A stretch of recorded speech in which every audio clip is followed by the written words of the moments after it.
wheel forward to mail. Carol still got every letter I wrote to her in a box, wrapped up in ribbons. And at one stage, the PMG refused to deliver our letters. Anything from Vietnam they wouldn't deliver.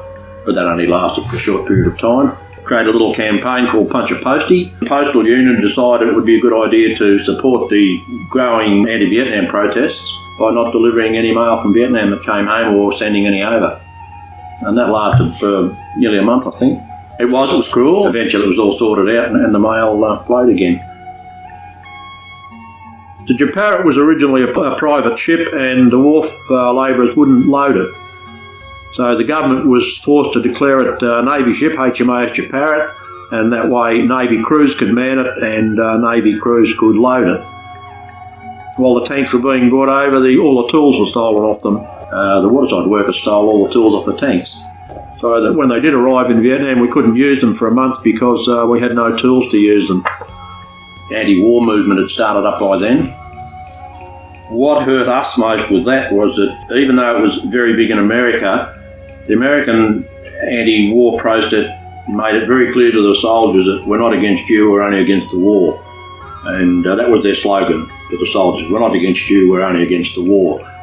In Australia it was different, they were against us. So yeah, we felt a bit thingy about it.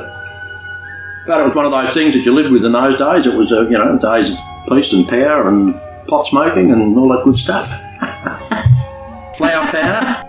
When we were at R&R, my mother lived in North Fitzroy and Carol had a little green Mini Minor at that stage. And we went down to visit my mum and we had a Vietnam sticker on the car. There was a big iron spike to the side of her car. Anyway, after I came home from Vietnam some time later, I was at Mum's and Mum was talking to this fella from down the street and he was telling her, oh yeah, we got that Vietnam bloke. We put a big spike. I said, did you really? Come here. So we had words about it. Because we were in the regular army, we came home and we came back to the army camp. And we were sort of protected from, not protected, but we weren't involved with demonstrations and all those things like a lot of the national servicemen were when we came home. But again, it hurt us that people were blaming us for things, calling us baby killers, and there was the Save Our Sons movements and all these sort of things. And they used to picket outside the gates of the camp. And if you're going into Seymour for whatever business, they'd abuse you on your way through.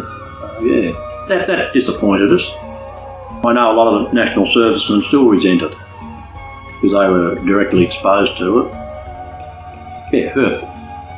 I think we started to get over it when they had the Welcome Home Parade in Sydney. I think people then told us, hey, you're back, we're happy to have you back. That was in probably 1978. But it happened and it did a lot of good.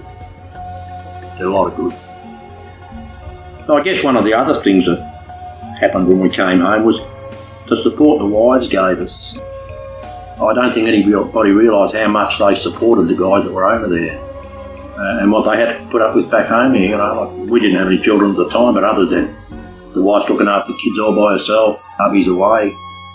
Any problems, they had liaison officers there, but it's not the same as having your husband home to help you. So we had enormous respect for the wives, and the government gave all the wives a certificate thanking them for their efforts towards the Vietnam War, which I thought was great. So that was one of the most important things to us, that we had the support of our families at home.